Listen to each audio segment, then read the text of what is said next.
Assalamualaikum warahmatullahi wabarakatuh. Bismillah, alhamdulillah, wa ni'matillah, wa syukrillah, wa la hawla wa la quwata illa billah, amma ba'd. Para siswa kelas 12 Madrasah Aliyah dan para pemirsa yang saya hormati.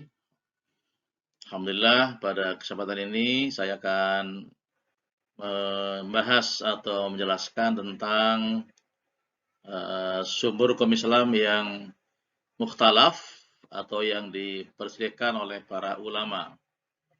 Di mana di sini ada 8 macam ya, ada 8 jenis dari sumber hukum Islam yang mukhtalaf atau yang diperselisihkan, yaitu ada istihsan, kemudian masalah mursalah, istishab, saddud dzari'ah, uruf, syar'um man qablana, madzhab sahabi, dan dalalatul iqtiran.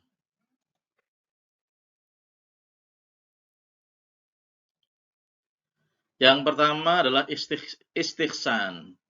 Secara bahasa, istihsan adalah menganggap baik. Secara istilah, berpindah dari qiyas jalli atau yang terang, yang jelas, qiyas khafi atau yang samar-samar. Atau dari hukum kulli yang sifatnya umum ke hukum yang juz'i atau yang khusus atau bagian-bagian. Dan ini dalil dari istihsan ini terdapat dalam surah Zumar ayat 18 dan ayat 55. Sehingga kemudian qiyas jalli ini berpindah kepada sofi, contohnya adalah misalnya orang yang haid wanita kemudian dikiaskan kepada orang yang junub. Ya, kalau junub itu waktunya sebentar, kalau orang haid itu waktunya bisa lama sampai seminggu atau sampai 2 minggu. Di sini dimaksudkan bahwa orang yang haid itu kalau disamakan dengan junub, maka kemudian tidak mendapatkan pahala karena tidak boleh membaca Al-Quran misalnya. Tapi dengan istihsan ini kemudian orang yang sedang haid atau wanita yang sedang haid itu boleh membaca Al-Quran karena waktu antara orang yang junub dan orang haid jangka waktunya berbeda. Kalau junub dilarang baca Quran karena memang interval waktunya tidak lama. Tapi kalau haid, karena waktunya lama sampai seminggu atau 2 minggu, maka di sini secara istihsan boleh membaca Al-Quran. Kalau orang junub, maka tidak boleh. Nah, ini qiyas istihsan antara qiyas jali dan qiyas khafi. Kemudian yang kedua adalah hukum kuli dengan hukum juz'i. Hukum kuli mengatakan bahwa orang lain tidak boleh melihat aurat orang lain, haram ya. Haram melihat aurat orang lain. Tapi karena untuk pengobatan, ini hukum juz'inya, kan ada alasan untuk diobati oleh dokter, maka kemudian keharaman melihat aurat orang lain, karena alasan pengobatan, maka dibolehkan dokter melihat aurat orang lain dengan tujuan adalah pengobatan. Ini merupakan istihsan ya. Jadi kebolehan orang haid membaca Al-Quran, kemudian kebolehan dokter itu melihat aurat orang lain karena untuk pengobatan, maka ini merupakan contoh dari istihsan. Kemudian para ulama ini berbeda pendapat tentang istihsan ini. Madhab Malikiyah, kemudian Hanabilah, kemudian Hanafiyah itu menerima atau setuju dengan hujjah istihsan. Sementara Imam Syafi'i atau Imam Syafi'iyah menolak adanya istihsan sebagai hujjah atau sumber hukum Islam karena menurut Imam Syafi'i dan para pengikutnya bahwa berhukum dengan ihsan berarti dia telah mengikuti hawa nafsunya. Sehingga dalam mazhab Syafi'i orang-orang yang haid benar-benar tidak boleh membaca Al-Quran. Nunggu sampai dia suci. Tapi kalau di Imam Hanafi, Imam Malik, dan Imam Hambali dibolehkan membaca Al-Quran karena jangka waktu haid dengan orang yang junub berbeda jangka waktunya atau interval waktunya. Ini tentang istihsan. Lanjut.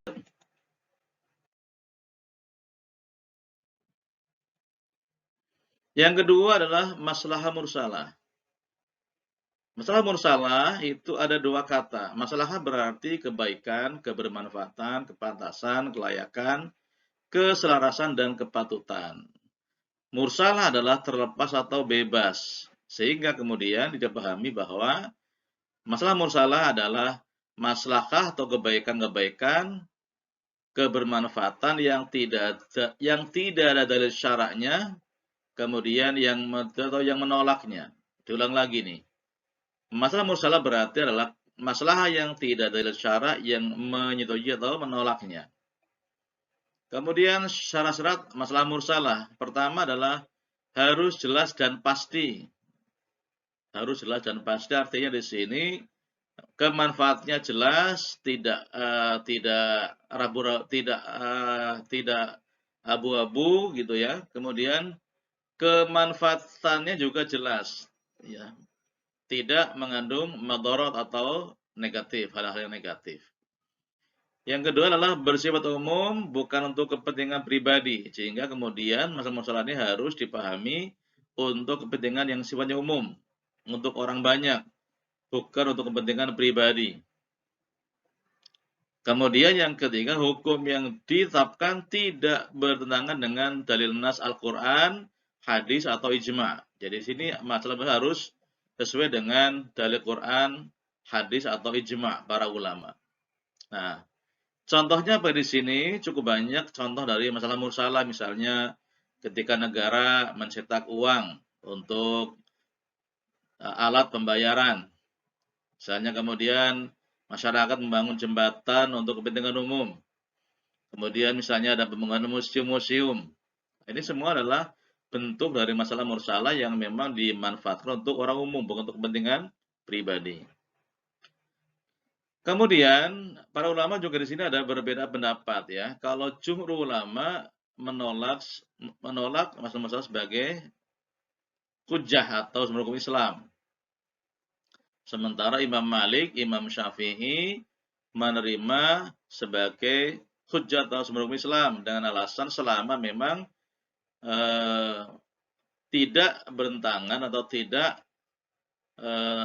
bertentangan atau tidak kontradiksi dengan dalil Quran, hadis atau ijma. Selama itu sesuai dengan Al-Quran, hadis atau ijma, maka Imam Malik, Imam Syafi'i itu menerima masalah musalah sebagai hujjah atau sumber hukum Islam yang bisa dilaksanakan.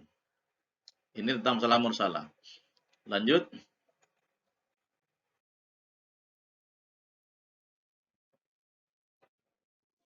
Yang ketiga adalah istishab.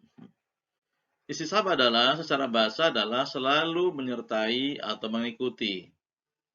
Secara istilah, hukum yang ada pada masa lalu tetap berlaku sampai ada yang merubahnya. Sekali lagi, secara istilah adalah hukum yang ada pada masa lalu tetap berlaku sampai ada yang merubahnya. Istishab ada 4 macam. Yang pertama adalah istishab al-adam, yaitu tidak adanya hukum, tidak ada pula di nas. Tidak adanya hukum, juga tidak ada pula di nas Al-Quran atau hadis. Misalnya ada kasus sholat wajib yang ke-6. Kita pahami bahwa sholat itu hanya 5 waktu, subuh, zuhur, asar, maghrib, isya.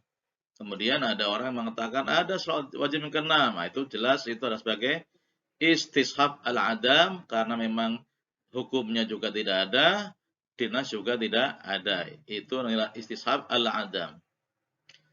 Yang kedua adalah istishab umum atau nas sampai datang mukhassis atau nasikh. Contohnya adalah anak yang membunuh orang tuanya, maka tidak ada warisan baginya. Kenapa? Karena sebab dia membunuh orang tuanya. Kalau dia tidak bunuh, maka dia dapat warisan.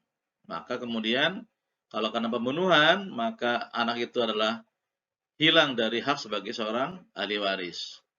Termasuk misalnya ada anak yang murtad atau keluar dari Islam, itu pun juga tidak bisa mendapatkan warisan karena sudah beda agama gitu. Baik. Kemudian yang ketiga adalah istishab hukum yang ditunjukkan oleh syara. Saya ulang lagi, ihtisab hukum yang ditunjukkan oleh syara tetapnya dan kekalnya karena ada sebabnya.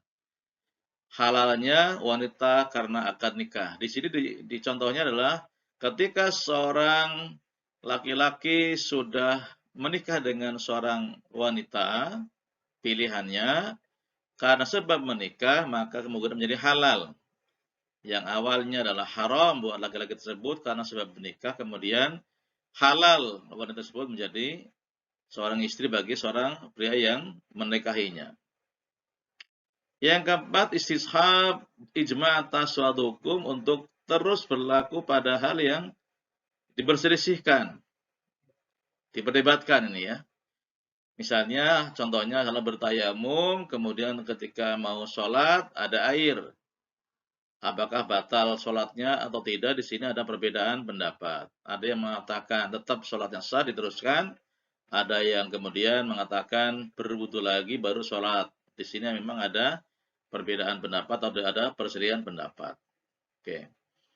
Nah, kemudian para ulama juga di sini berbeda pendapat. 4 ulama madhab, ya, Imam Hanafi, kemudian Hanafiyah, Malikiyah, Syafi'iyah, kemudian Hanabilah itu menerima. Bahkan juga ada mazhab Dzahiriyah ya.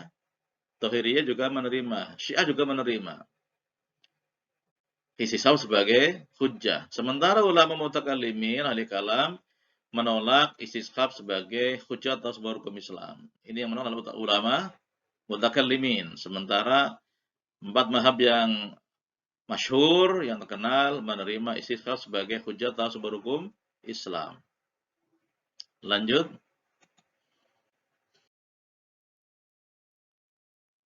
Kemudian saddud dzari'ah. Secara bahasa, sad artinya menutup, dzari'ah adalah jalan. Secara istilah adalah menutup jalan atau mencegah hal-hal yang bisa membawa atau menimbulkan terjadinya kerusakan. Nah, di sini Ibnu Qayyim berpendapat ada 4 macam saddud dzari'ah atau dari segi dampaknya. Yang pertama adalah dzari'ah membawa kepada kerusakan. Jelas-jelas dari yang membawa kepada kerusakan, misalnya mabuk dan zina. Mabuk bisa merusak akal, zina bisa merusak keturunan. Maka di sini jelas-jelas keharamannya dan dilarang.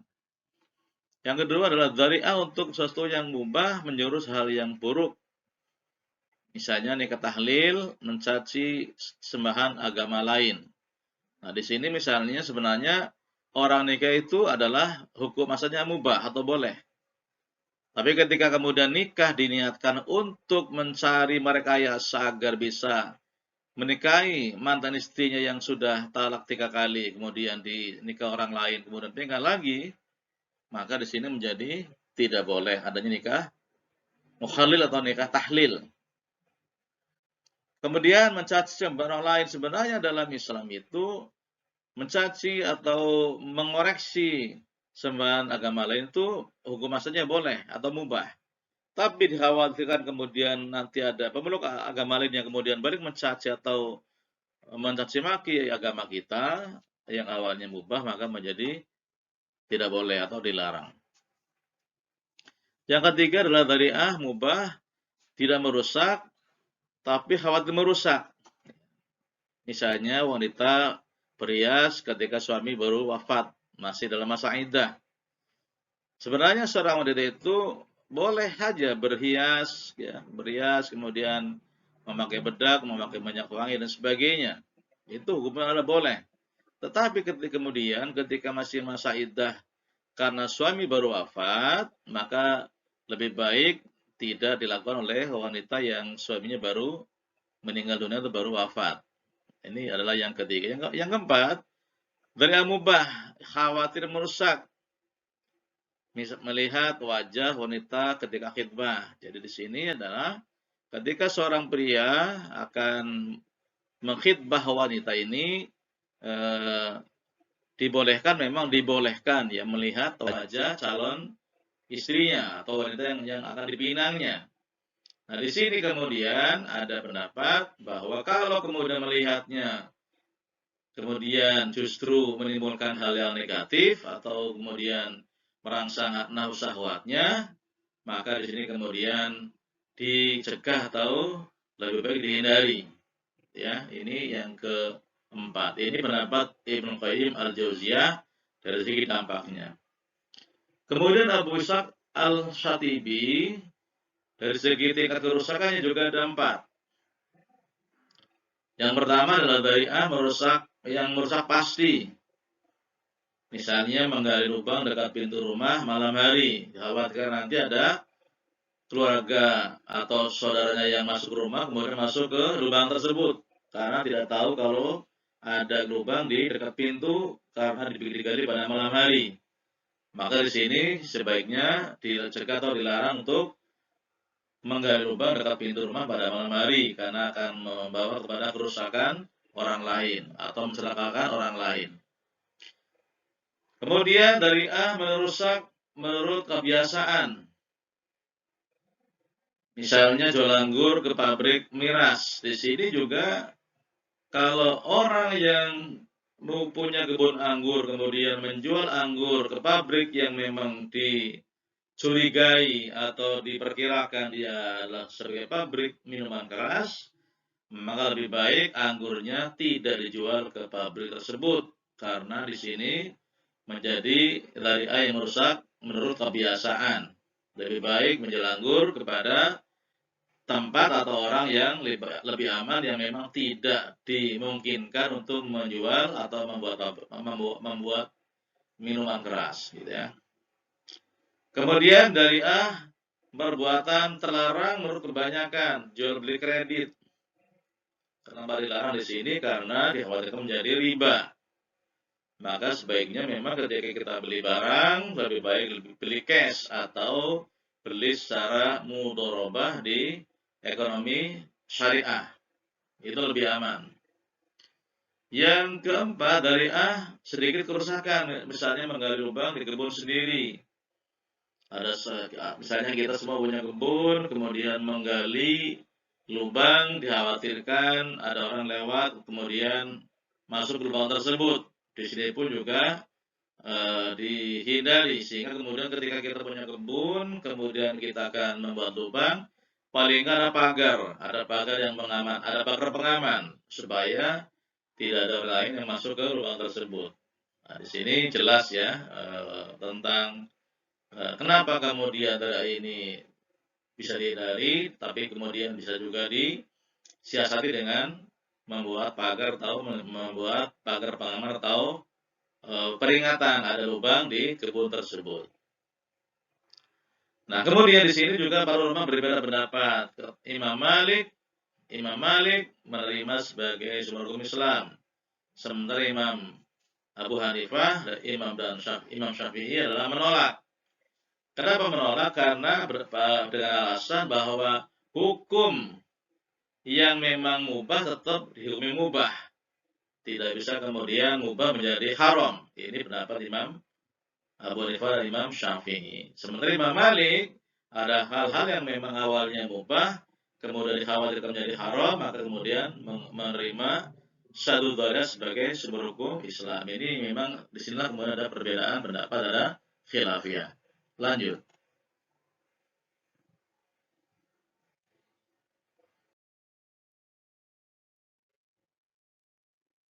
Kemudian yang berikutnya adalah uruf. Apa uruf? Uruf secara bahasa adalah adat kebiasaan. Secara istilah, segala sesuatu yang sudah dikenal di masyarakat dan sudah menjadi adat kebiasaan baik ucapan maupun perbuatan. Seorang lagi, secara istilah segala sesuatu yang sudah dikenal di masyarakat dan sudah menjadi adat kebiasaan baik ucapan maupun perbuatan. Kemudian ada pembagian dari segi sifat. Uruf itu ada 2 macam. Pertama adalah uruf amali. Uruf amali itu adalah uruf perbuatan ya. Misalnya adalah orang yang biasa kita laksanakan jual beli tanpa syirat. Misalnya kita ke warung beli barang, maka tidak kemudian ada ucapan-ucapan yang lengkap antara penjual dengan pembeli. Itu yang uruf amali. Ada uruf lafzi atau uruf qauli. Misalnya ada panggilan al-walad buat anak laki-laki. Kalau al-walada buat anak perempuan. Kalau di Jawa mungkin ada istilah bagus, cah bagus, dan neng. Ya. Atau di Betawi ada istilah empok dan abang misalnya. Itu adalah namanya huruf qauli. Kalau mungkin di Sunda ada istilah aa dan teteh misalnya. Kalau di Bela mungkin ada uda dan uni. Ini contoh-contoh yang merupakan huruf qauli atau huruf lafzi yaitu ucapan. Kemudian dari segi wujud, huruf itu ada dua juga. Ada huruf sahih dan huruf fasid. Huruf sahih adalah huruf yang baik, yang sesuai dengan Al-Quran dan hadis dan ijma. Tidak bertentangan dengan dalil nas. Misalnya ketika kita melamar seorang wanita, khitbah, kita kemudian membawa oleh-oleh, ya, membawa hadiah untuk calon istri. Maka di sini adalah merupakan huruf sahih. Contohnya misalnya ketika di kampung, ya di pedesaan masih kental yang namanya adalah gotong royong membangun rumah orang lain tanpa dibayar. Itu merupakan huruf yang sahih. Kemudian yang kedua adalah huruf fasid yang rusak, yaitu huruf yang bertentangan dengan syariat. Misalnya tradisi-tradisi syirik tahayul, misalnya ketika bangun rumah atau bangun jembatan, pasang sesaji, misalnya kemudian sedekah laut yang benar-benar ada unsur perbuatan syirik. Nah, ini merupakan huruf yang fasid. Misalnya ada tradisi ketika orang memanen padi di pedesaan, kemudian mengorbankan sesuatu untuk nenek moyang atau untuk dewa Sri misalnya. Itu merupakan yang huruf yang fasid. Kemudian semua ulama itu menerima huruf sebagai hujjah atau sumber hukum Islam, terutama yang huruf yang sahih. Sedangkan huruf yang fasid maka tidak dapat dijadikan hujjah atau sumber hukum Islam. Jadi yang bisa dijadikan hujjah adalah huruf yang sahih, yang sesuai dengan atau yang tidak bertentangan dengan Al-Quran dan hadis atau ijma para ulama. Lanjut. Kemudian berikutnya adalah syara'u man qablana. Syara'u man qablana secara bahasa adalah syara'un itu adalah sebuah aliran air atau sebuah agama atau hukum. Secara istilah adalah syariat yang diturunkan Allah kepada umat sebelum umat Islam, umat sebelum Nabi Muhammad SAW. Nah, di sini juga ada 3 macam syar'u man qablana. Yang pertama adalah dinasah oleh syariat Islam atau dihapus oleh syariat Islam. Misalnya ketika pakaian yang terkena najis di zaman Nabi Musa tidak akan suci kalau belum dipotong. Artinya supaya suci bajunya maka harus dipotong yang terkena najis. Nah, sekarang di dalam Islam pakaian yang terkena najis nggak usah dipotong tapi dicuci sampai bersih, sampai kemudian hilang baunya, rasanya dan warnanya, ya. Jadi rihuhu, tu'amuhu, launuhu. Jadi itulah yang berbeda. Contoh lain misalnya di zaman Nabi Musa ketika orang berbuat dosa, ketika mau taubat harus bunuh diri. Nah, itu kemudian sudah dinasah oleh syariat Islam. Orang yang berbuat dosa dalam Islam sekarang ini maka tidak bunuh diri, tapi kemudian melakukan sholat taubat, kemudian berjanji tidak mengulangi lagi perbuatan dosa tersebut. Jadi tidak perlu bunuh diri. Ini yang kemudian syariat Nabi Musa yang kemudian dihapus oleh syariat Islam. Yang kedua adalah syariat Islam menjadi syariat Islam yang dijelaskan Al-Quran hadis. Kalau yang tadi dinasah sekarang adalah dijadikan atau menjadi syariat Islam melalui Al-Quran dan hadis. Misalnya tentang sholat dan puasa. Ada puasa Ramadan. Sebenarnya puasa ini bukan hanya orang Islam yang diperintahkan.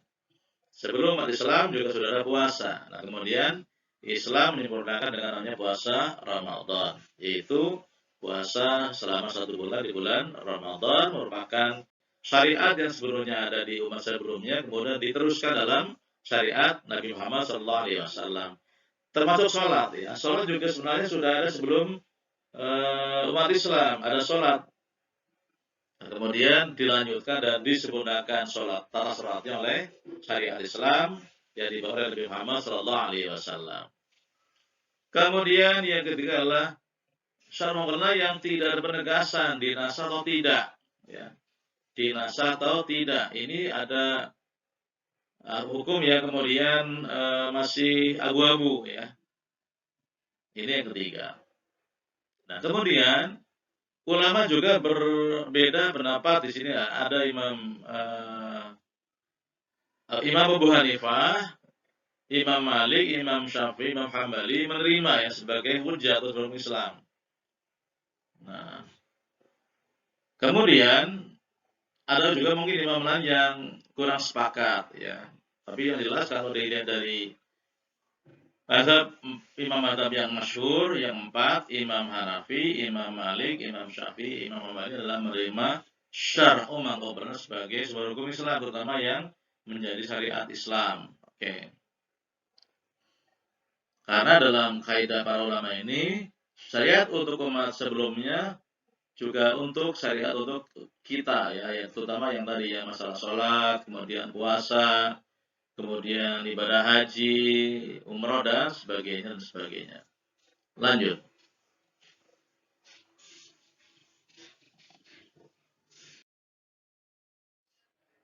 Kemudian madhab sahabi,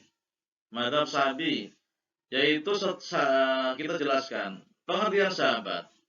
Setiap sahabat itu adalah setiap orang yang bertemu Rasulullah Shallallahu Alaihi Wasallam, beriman kepadanya dan meninggal dalam keadaan Islam. Ini pengertian sahabat. Jadi kalau ada orang yang ketemu Nabi tapi tidak beriman, ya bukan sahabat. Misalnya Abu Lahab, Abu Jahal ketemu Nabi, tapi karena tidak beriman, maka bukan sahabat. Jadi sahabat itu adalah orang-orang yang memang bertemu dengan Rasulullah SAW, bergaul dengan beliau, kemudian beriman kepadanya, dan kemudian juga meninggal dalam kondisi beragama Islam. Ini namanya sahabat. Sehingga kemudian pengertian mazhab sahabat adalah pendapat sahabat Rasulullah SAW tentang suatu kasus di mana hukumnya tidak atau belum dijelaskan secara tegas dalam Al-Quran atau hadis atau as-sunnah. Ini jadi pendapat-pendapat para sahabat Rasulullah, ya. Nah, ini juga ada 3 macam, ada 3 bentuk mazhab sahabi. Yang pertama adalah perkataan para sahabat yang tidak termasuk objek ijtihad, sehingga kemudian di sini merupakan hadis mauquf, ya. Hadis yang memang disebutkan oleh atau dijelaskan oleh para sahabat Nabi, tapi sumbernya dari Rasulullah Shallallahu Alaihi Wasallam. Contohnya pendapat Ali bin Abi Thalib di mana mahar terkecil buat seorang laki-laki yang akan melamar seorang wanita adalah minimal adalah 10 dirham. 10 dirham perak di sini, ya. Jadi itu adalah mahar kecil untuk khidbah bagi laki-laki yang mau melamar seorang wanita. Jadi ada mahar minimal 10 dirham. Ini pendapat Ali bin Abi Thalib. Ali berpendapat seperti ini karena dia juga merujuk pada pendapat dari Rasulullah Shallallahu Alaihi Wasallam. Kemudian yang kedua adalah perkataan sahabat yang disepakati oleh sahabat yang lain, dan ini menjadi ijma'. Contohnya misalnya ya, ada kesepakatan para sahabat Nabi yang sepakat untuk membuka mushaf Al-Quran. Ketika di zaman Abu Bakar, ayat Al-Quran yang masih berserakan di tulang unta, kemudian di batu, di pelepah kurma, kemudian dikumpulkan, dan belum ada pembukuan. Nah, kemudian di zaman Utsman bin Affan, kemudian dibuat mushaf, sehingga dikatakan mushaf Utsmani. Dan ini merupakan contoh bentuk dari ijma' para sahabat Nabi. Oke.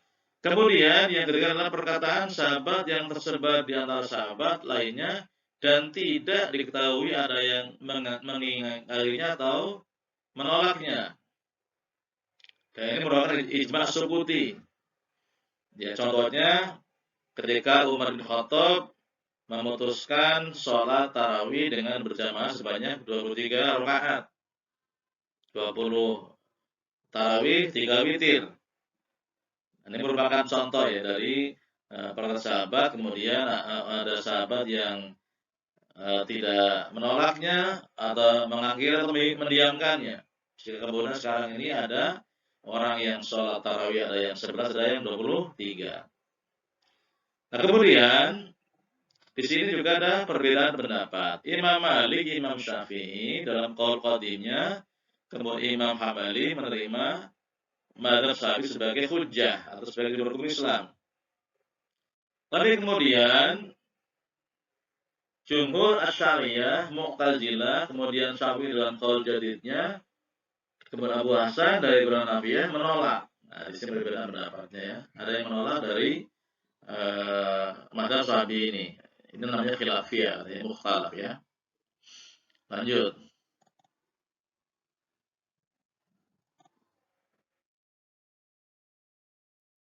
Yang terakhir adalah dalil ikhtiran. Apa itu dalil ikhtiran? Yaitu dalil-dalil yang menunjukkan kesamaan hukum terhadap sesuatu yang disebutkan dengan sesuatu yang lain. Contohnya di sini dalam surah Al-Baqarah ayat 196. Allah berfirman, "A'udzubillahi minasyaitonirrajim wa atimul hajja wal umrata lillah." Sempurnakanlah ibadah haji dan umrah karena Allah. Nah, di sini Imam Syafi'i berpendapat bahwa hukum umroh dan haji sama, wajib, gitu ya. Ini pendapat Imam Syafi'i. Karena apa? Karena ada waw, ada huruf ataf yang berarti adalah musyarakah atau bersama hukumnya, sehingga kemudian Imam Syafi'i berpendapat bahwa hukum haji dan umroh itu adalah sama-sama wajib untuk dilaksanakan. Contoh lain adalah surah An-Nahl ayat 8. Wal khayla wal bighala wal hamir tarbuha wa zinah. Dia telah menciptakan kuda, kemudian baghal atau bighal, dan kemudian untuk kamu tunggangi dan menjadi perhiasan. Nah, di sini kemudian juga dikatakan bahwa karena memang kuda, baghal, dan kemudian disamakan dengan ternak lainnya, maka kemudian di sini wajib dizakati sebagaimana wajibnya zakat untuk unta, sapi atau kerbau, karena disamakan dengan binatang ternak yang wajib dizakati. Kenapa? Karena ada huruf waw juga, ada wawu ataf yang menunjukkan adalah satu hukum. Meskipun di sini juga ada perbedaan pendapat karena memang ada hadis yang lain Rasul sampaikan bahwa yang wajib zakat adalah hanya yang dikembangbiakan secara peternakan dan bisa dikonsumsi secara natural, secara alami, yaitu ada unta, kemudian ada kerbau, ada sapi, kemudian ada namanya kambing atau domba. Nah, kemudian di sini juga ada berbeda pendapat. Jumhur ulama itu menolak menggunakan dalil sebagai hujjah. Sementara Abu Yusuf dari golongan Hanafiyah, kemudian Ibnu Nasr dari golongan Malikiyah, Ibnu Hurairah dari Syafi'iyah menerima ikhtiar sebagai hujjah, sebagai sumber hukum Islam. Oke, demikian mungkin yang saya bisa jelaskan pada kesempatan ini. Terima kasih sudah bisa mengikuti, menyimak, dan